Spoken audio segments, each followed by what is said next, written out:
Hey. I was just telling my producers, and I said the perfect whiskey song to have played. Yeah. Is that 20 man shall More than if you cross my lane, no way. After All that, the man shall fall than if you cross. True, Sha. It's an amazing song. At the end of the day, these two individuals have been trending. Before Wizkid's song, we played Davido, and I'm sure you've already seen tits and beats on social media. So people have been wondering, people have been asking, what's happening with Wizkid? Yeah. Honestly, I mean, the way he's been ranting and talking, I feel like it just feels like bottled up emotions. Or something must have happened behind the scenes that we don't know about. Yeah. But there have been a lot of speculation. It just seems like he needs to talk and he needs to air out all the pent-up anger that he has in him. Someone was saying, why is Davido is mature to have not responded? Well, I'm surprised that Davido didn't respond. Maybe somebody must have, taken his phone. Because I know Davido, for don't respond since, but I mean, it's messy. It is actually messy. It's crazy. There have actually been a lot of speculations as to what would have caused this. And some fans, some 30 BG fans, put that on social media. There was this person that said something like, oh, is it because of the Puma event? You were Puma ambassador before, and now David is starting his collection with Puma. And Wiz was like, well, the amount they had for him wasn't up to what he needed. And it's just been a lot of back and forth, seriously. I mean, what Wiz actually did say was that most of the deals that they get are deals that he turned down. Yes. But, I mean, there was also a back and forth with a certain CEO who is a tech guy who does business with Davido. But, I mean, I don't think we've seen the end of it yet. There's still more drama to unfold. We haven't seen the end, especially since Wizkid is in Paris. And Tony Elumelu had an event in Paris, and apparently they said he flew Davido there to perform. So people have been asking, you're supposed to be his brand ambassador. Why is he bringing someone else? I think that was even after Wizkid had left Paris, because Wizkid went to London. I think he's still in London right now. Crazy. But whatever happens, business is business. Let's just see. I mean, Wizkid is about to drop his album. Mariah. I hope that he doesn't push the date forth again. But I think one of the things that probably riled him up was, I mean, as he dropped his own snippets and everybody's in anticipation, Davido now dropped again. Then there was a... they went back to the fact that Davido was like, don't worry, we'll drop bangers for bangers, drop your own, I drop my own. But let's see. I mean, we're not tired of the drama, are we? No, we're not. We are back to the matter. We're always here for you to give you 247. Open and close. All right, let's get it. All right, and that begins the entertainment news. We also have this one for you, this very sad one.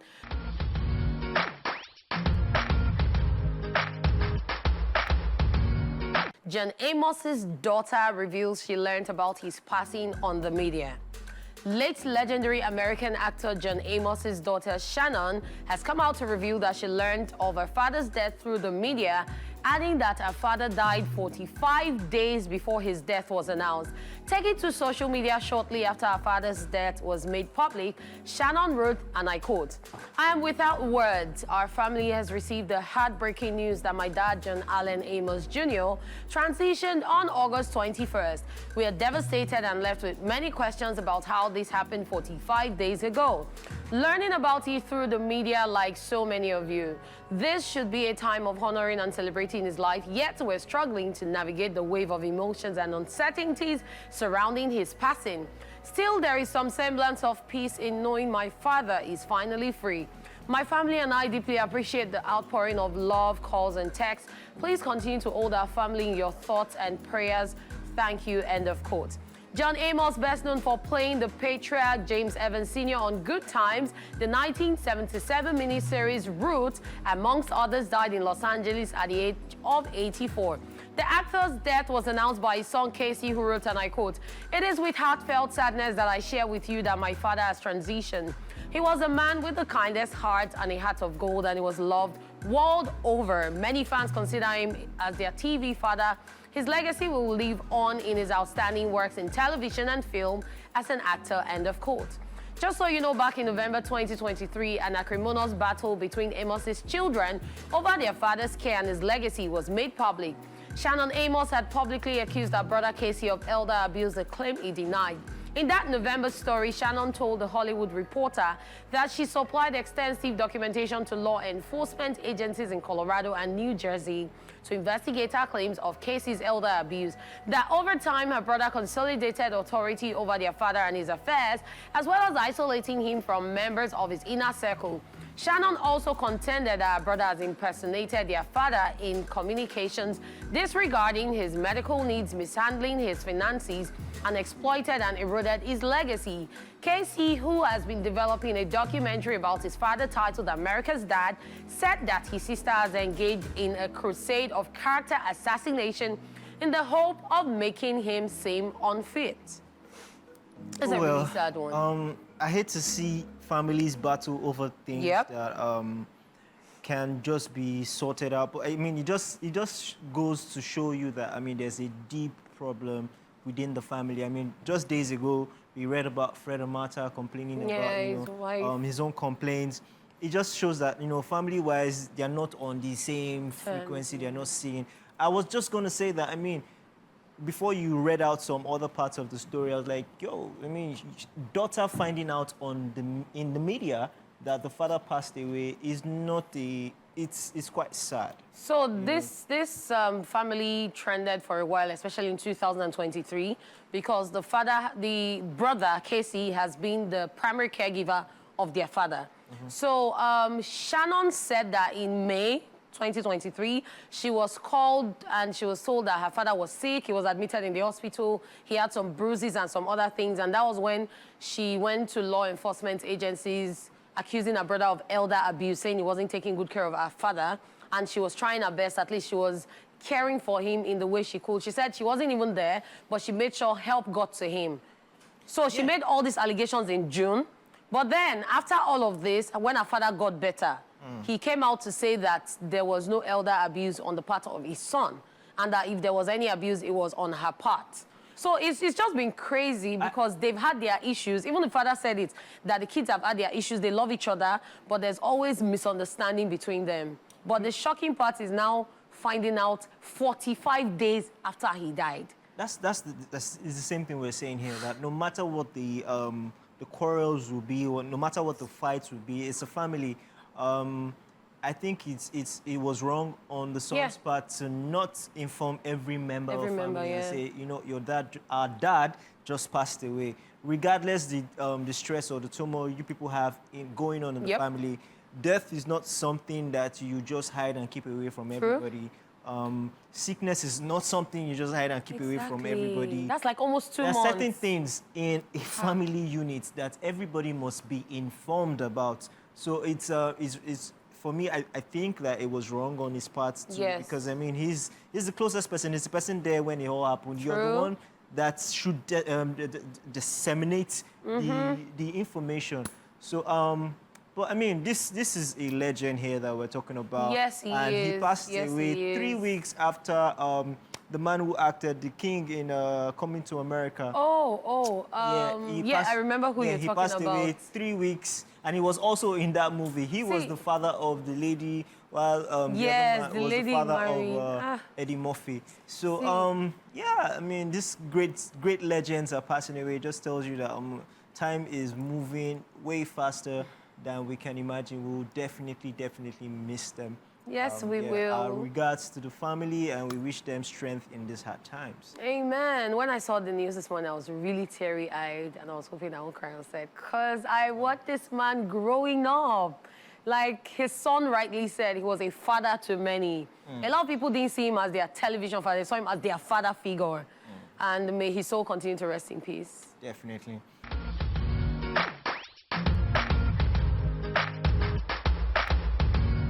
R. Kelly's daughter breaks her silence in new documentary. R. Kelly's daughter has broken down in tears as she opened up about how she once looked at her dad with admiration, but his multiple sex crime convictions later shattered her world. In the trailer for R. Kelly's Karma, A Daughter's Journey, Joanne Kelly admits that there was a time when her father was her everything.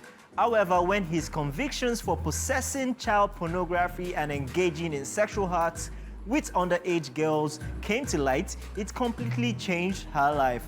Joanne notes that no one wants to be the child of someone who hurts women and children, adding that her dad, R. Kelly, knows exactly why they can't have the relationship she once hoped for. Joanne, who appeared pregnant in the clip, stated that her son will also not be having much of a relationship with her father, making it clear that there's no way she'll be taking him to visit his grandfather in prison. R. Kelly's ex-wife, Drea Kelly, along with Joanne's siblings, Jack Kelly and Robert Kelly Jr., also weighed in on what life was like growing up in the shadow of one of the music industry's most notorious names in the documentary, set to drop on October 11. R. Kelly's career took a bad turn in 2019 following his arrest and subsequent convictions on federal racketeering and sex trafficking charges involving sexual abuse of minors. The singer is currently serving a 20-year prison sentence of the Chicago's Metropolitan Correctional Center. This is one documentary I'm looking forward to because we've seen Surviving R. Kelly, and now his daughter is opening up and talking about a lot of things that a lot of people didn't know about. So I can't wait for this to come out. I mean, it's always a sad case for anybody's family, or in brackets, father, to be put in a bad light, because guess what? Do you know what lasts long is that name. As long as that name is there, they'll remember that name for whatever was associated with it. And then knowing that, oh, you're R. Kelly's daughter, there's already a stigma that's associated to it. And guess what? You know, children always look up to their parents or their guardians as their mentors, look up to them as people that they want to become when they, you know. So I feel like he was probably like a Superman to her. You know, this is my dad, he's been admired by the whole world. And then when he's not put in that light, it's quite disappointing. And I feel like it would take forever for her to heal from that. It will, she's still healing. And then you can tell how hurt she is for her to say that, you know, her son, he's not going to have much of a relationship with her, with his grandfather. And then I'm looking forward to the documentary because I also want to hear what Drea Kelly, his wife, also has to say, and also his sons as well, including Robert Kelly Jr. It's quite sad. It's quite sad. It's basically a family expose. It is definitely. All right, on that note, that's all we can take on the entertainment news.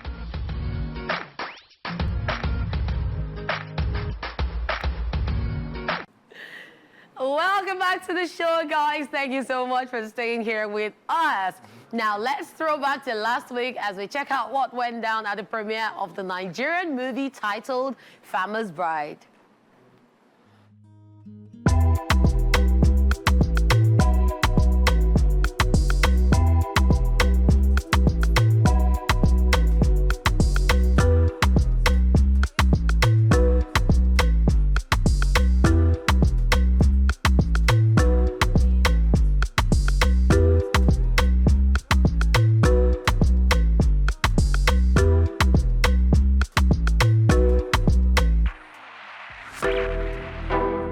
My name is Toby Bakari. We're here for the premiere of Farmer's Bride. Catch it in cinemas showing near you.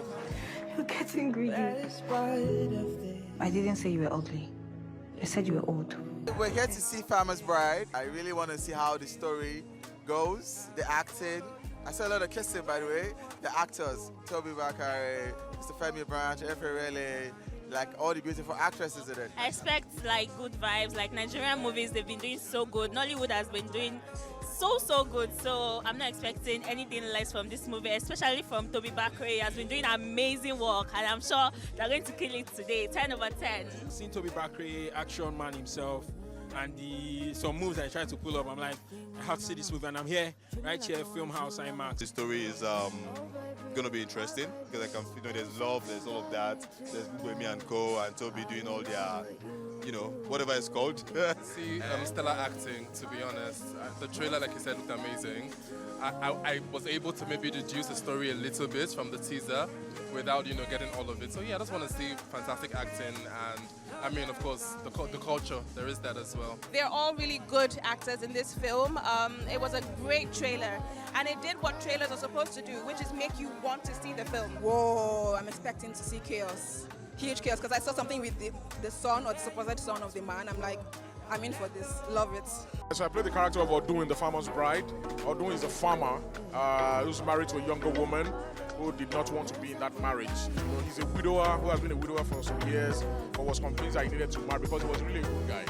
And his sister-in-law, Messia, his character, felt that he needed companionship and everything. My expectations for the movie, I'm definitely expecting for everyone to be seated at the edge of their seats. It's a very thought-provoking film. I feel like it's something that is for everyone, really. It's for the family. It's very educative as well. I think it was just mostly speaking Yoruba that was really challenging a little bit for me. I want you guys to be entertained, to cry, to love, to laugh, to cry again. It's an interesting story, and you guys are going to enjoy it. Amazing actors. Femi Branch is there, and Messi Ibe, and like the other fantastic actors. So yes, I'm rooting for it. I'm rooting for Ladun, the executive producer and producer too. Yeah, so I'm here to have fun. I'm expecting suspense. I'm expecting drama actually, because there was a scene, there was a cut scene where I saw Toby Bakare, yeah, and his uncle's wife. I think they did something they were not supposed to do. But bro still went back to his workshop to cook. So I like to see how that will unfold, yeah. Well, I would say my role is quite interesting, and I love it. Okay? And I want people to look forward to a very beautiful story, a good one that will entertain them. I want to see, our African culture being represented. It has its roots in the Yoruba land, obviously, and it looks like it's being said, years back, judging from the trailer. And the lineup of actors, amazing. Bugbemi, Toby, Mercy Aigbe. So excellence, nothing less than excellence is what I'm expecting. Yeah. We've seen like some new releases lately, and I love that the African culture is being spotlighted. I love that in this time we're seeing like our African food, African fashion, all of these things in display, and it's such a great time to be alive. You get so yeah, I'm so excited. I cannot wait to see what it brings to the screen. It's a beautifully told, well shot Nigerian movie. Nothing, I can't compare any movie I've seen to what we did on set and from the clips I've seen. So it's a very beautiful story. I don't want to spoil it for you. It's a roller coaster. It's a whole roller coaster. From beginning to the end, you're going to be at the edge of your seat. You have comments all through from beginning to end.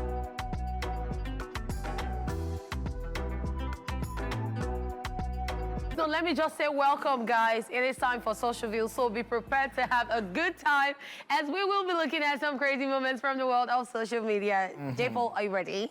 Born ready. Let's get it. Okay, so we see this young man in deep thought. Old man, by the way. And it says, I will never watch Indian movies again.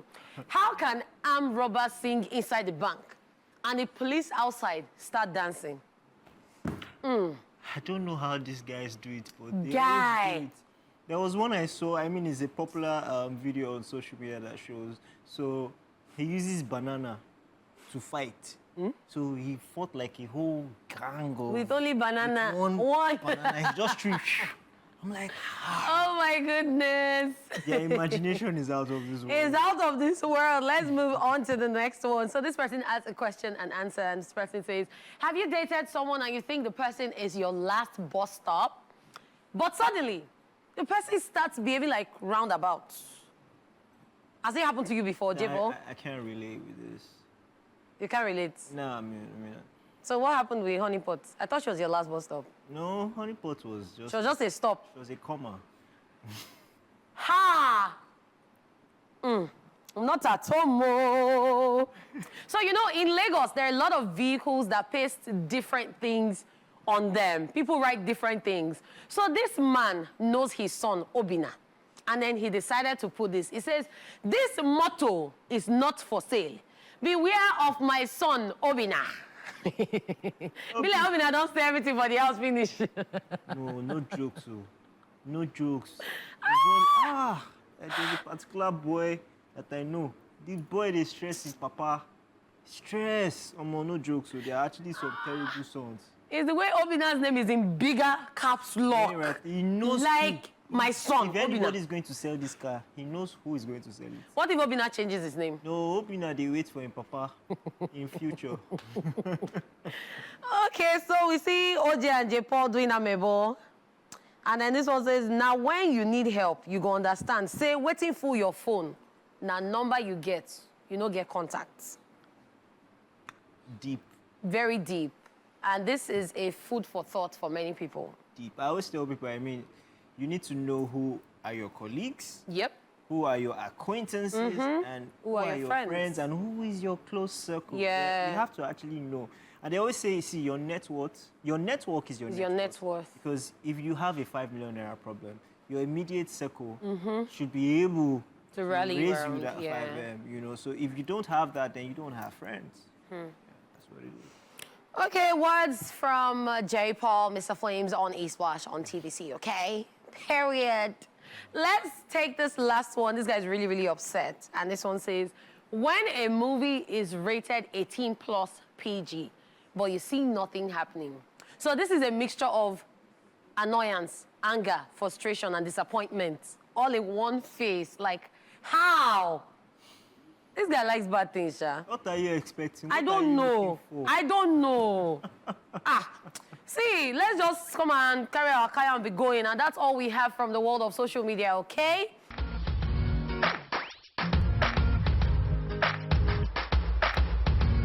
Yes, we need you like you need us. We told you we have a guest. We have joining us this afternoon a medical doctor who is quite a polymath. He's a fine artist and a fashion designer too. And now he is a reality star. Ladies and gentlemen, welcome to the show. We have Big Brother Niger, No Lose Guard, ex-housemate, TJ of the Better Fair, a.k.a. Baba Meji. How you doing, my man? I'm fine. Great to have you on the show. Thank you. Very much. Thank you. Welcome. Thank you very much. How's it been so far? Yeah, it's been a life-changing experience. It's been interesting. Yeah. It's been fun. Yeah. It's been busy. Yeah. Yeah, I mean, it's all good experiences from since I left the house, actually. So looking at the journey, you going into the house with your friend, and then having a good time, and now that you're out of the house, what would you say was that moment that you would always look back to? What are the things you take out of this journey that you embarked on? Firstly, my friendship with Ben is special. I think he's a great guy. He's an amazing friend. He's held my back down several times. You know, we'll always be brothers for life. And yeah, if he's watching this, I want him to know I love him and I appreciate him as well. Especially, so many people held me down. My wife as well, a very lovely lady, strong, you know. There are several special moments. I made a lot of friends in the house. Some of them are still in the house. Some have come out. Some came out with me as well. Obviously, you know the show has got drama and everything going on. So, yeah, but particularly my best highlight was when I was told my twins were born. So, because I remember that night, to be honest, I was worried the night before, and I actually did pray that night. So, getting called into the diary room and then told, like, it was such an amazing moment, and I will cherish that for the rest of my life. Oh. So, What did they look like? Me. What would you say? I mean, I mean, I always tell people that the Big Brother show is a social experiment. Absolutely, yeah, You it know, is. If you don't go into it, you won't understand it. But for you, what has been like? What was the craziest for you, inside the house or outside the house? What has it been like for you? What's the craziest? Man, so I think outside the house, actually, that's the funny thing, because when you're in the house, there's a way you look at everything going on. It's in a closed space, and you're dealing with a set amount of people, and you can only speculate. Okay, maybe this one will go home. Maybe I will go home. Maybe who will be on eviction? Who will I nominate? These ones are having beef. This one, there's a fight between the couples, or there's some friends aren't talking. But you don't know what, like when I go outside and I started seeing different narratives and, you know, like it's different things being said about things I said, you know. So, yeah, I think outside is like, and I think that's for every housemate as well. So I think outside, you know, you get to come out of your bubble, and then you get to see things exactly the way they are. You get to absorb and so especially that sweet time. Hey? No. Hey. That's the I'm worst. thanking God for my life too, because I don't think I have it as bad as some people. X-Space is just... It's crazy. So mind-blowing. Mind-blowing, So, I had to tell one of the ex-housemates just to, please, just stay off for like 2 weeks. Let the heat die down. Because it's crazy. X can just be mad. I mean, I'm talking about misrepresentation of what you said, or people not understanding what you meant by what you said. There was a period that even when you had Vitebuka, the back and forth about what you said about a certain tribe and all that, what was the context like for you actually, you know? Yeah, so I did explain myself a couple of times, even to the housemates then. So basically, it's just like, you know, when you see a group of friends and you're like, okay, this is what's bonding these guys, basically. So I was just telling my duo then, Ben, that this was what I felt maybe a strategy. So that was what we were talking about. We were just talking about strategy of different housemates. And then Onyeka had told me something that had also triggered that, you know, overthoughts on my part. So it was nothing like really, it was, you know, I'm happy that most people have moved on from it and you know, everybody sees, because even the guys involved and I are now best friends. So that's amazing growth. Yeah. So would you say your reason for going into the house to be a housemate was achieved? And then now that you're out of the house, what are your expectations? Yeah, so I'd like to thank God that I think my reason was achieved. What was the reason? Basically, I went into, you know, I've got like two sides to me, as you said, I'm a polymath. So I've got the medical bits and I've got other sides I like to explore as well. So which obviously fits into what I'm doing next. I'm glad I was able to explore my artistic side, my acting side in the house and things like that. So moving out of the house, I did have a few conversations with housemates about what I'd like to do and things like that. So really on the medical side, I'm like working on an app that can give telemedical care. Yeah, so hopefully that comes out within the next 1 year. So that's one thing I like to do because it's not that common in this region of the world. And on the non-medical side, you know, maybe a bit of acting as well, some artwork and maybe voiceover. That'll be lovely. Amazing, because you remind me of a polymath who was in my set, Yerins. Yerins was also very multi-talented, an artist and all that. So I mean, I'm wishing you the very best. Thank you very much, Jaypaul. The very best of luck. So when you won the head of the house, how did you feel? Amazing, amazing. I would have said that was my best time, but... the baby stopped it. The baby stopped it. Yeah, it was amazing because I didn't expect to win in, honestly. I just went in and I was like, okay, let me just try my best. And then I thought, because Kelly Ray's time was pretty good, and I didn't expect anybody to beat his time. So I was just like, let me just see what I can do. And then there was this emptying of the balls that was the last part, and I was emptying the balls and I looked at the time and it was still about 3 minutes, and I was like, was I that fast? Okay, so it was an amazing time. Obviously, I didn't have access to the head of house Connie. Thanks to Biggie and his punishments. So talking about Biggie's punishments, let's talk about the strategy. Everyone came in with the strategy of, okay, we're a duo. So when you guys heard that you guys were going to be separated, what was the conversation in the house? And you specifically, how did you feel about that? Did you see it coming? No, I didn't see it coming. Really? I didn't see it coming. It was a shock. I don't want to say culture shock, but it was a shock because, you know, I'm a bit quiet. So I left. Ben is a very... quiet. You're quiet. I'm like an introverted extrovert. I can be loud when I need to. So Ben does more of the loud talking. I just, because of, you know, what I was offering a lot more like strategic. You guys complemented each other. Exactly. So we're a very dynamic duo.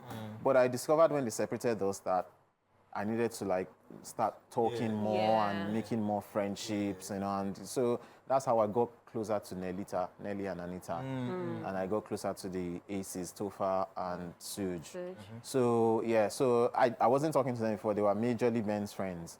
So after that, I decided to now branch out. So in terms of strategy, the breakage of pairs actually did, you know, obviously Ben and I still had our backs and were close, but you know, you had to actually stand up for yourself in those regards. So that was how it affected Talking about Ben, there was a time you changed it for him. Right. And it was about your beer. I think that was one of the times you changed it for him when he was sick. What happened? Yeah, so basically, I don't drink. I think I only drank maybe twice or thrice in the house when my twins were born. So, yeah, so Celebration day. Yeah, celebration day. So basically, I usually give Ben my alcohol. Yeah. So you get. So he, I would say it was like a misunderstanding on my part. So I usually give him my alcohol. Yeah. So that particular day, I think, was it Wani that wanted it? Or OC or OZ, I can't really remember. So I think they wanted it. So I said, okay, fine, they can have it, because I usually give my alcohol out. So Ben actually took the alcohol.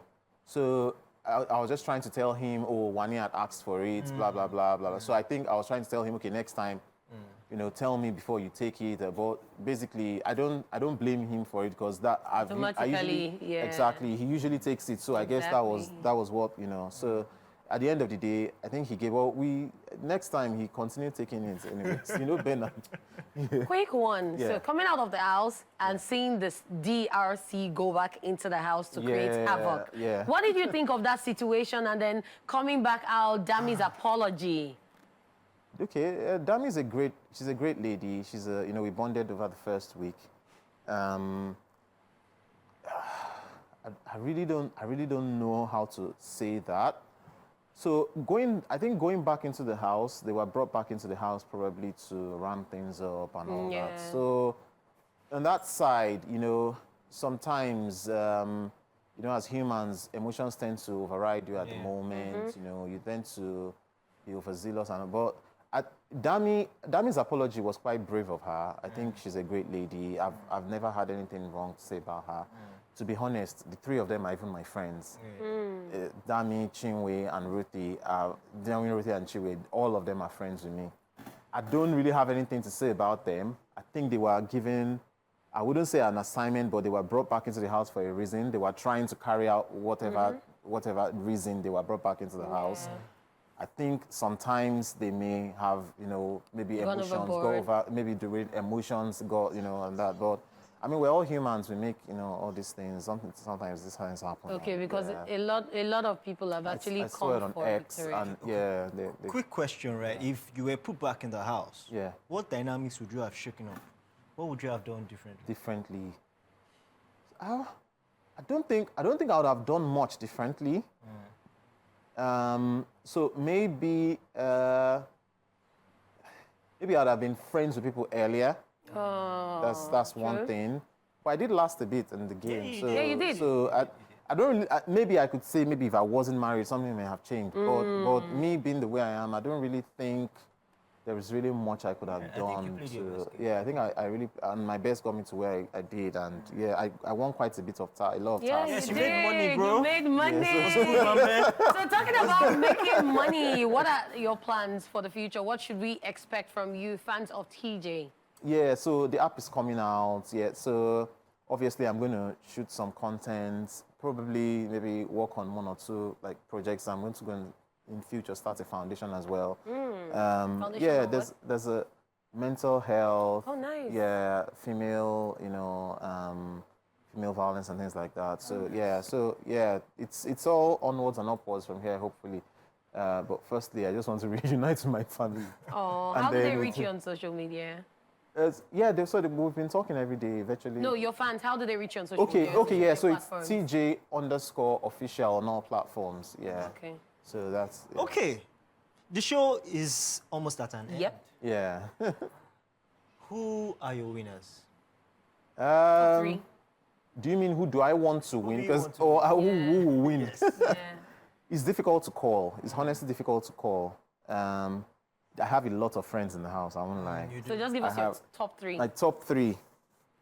I'll say my top three are without any arrangement though. Before they come for me. Okay. Without any arrangement, I would say Wani. I think Kelly Ray may win. I think. Because I think they play the best strategy, the best game. And I can't decide between Ozzy and Anita. So I honestly can't decide. All right, it's been a time difficult. with It's you. difficult. It's a difficult one to call, honestly. I know. It's pretty tight. It's a difficult one to call. Thank you so much for coming on the show. Thank you, Jaypaul. It's been amazing to meet you personally. Thank you. Wishing you the best, very best. Thank you very much. Thank you very wait. much. Please send us a video when you see I it. will. I will. All right, ladies and gentlemen, unfortunately, we've come to the end of the show. Yeah. We would like to say thank you for being with us on the show today. I did this with Kitty Kata of Ikati Cruz and the one, the only TJ, the polymath. I'm wishing you the absolute best. Thank you very much. Thank you very much. Thanks for coming on the show. Have a great day, ladies and gentlemen. See you again.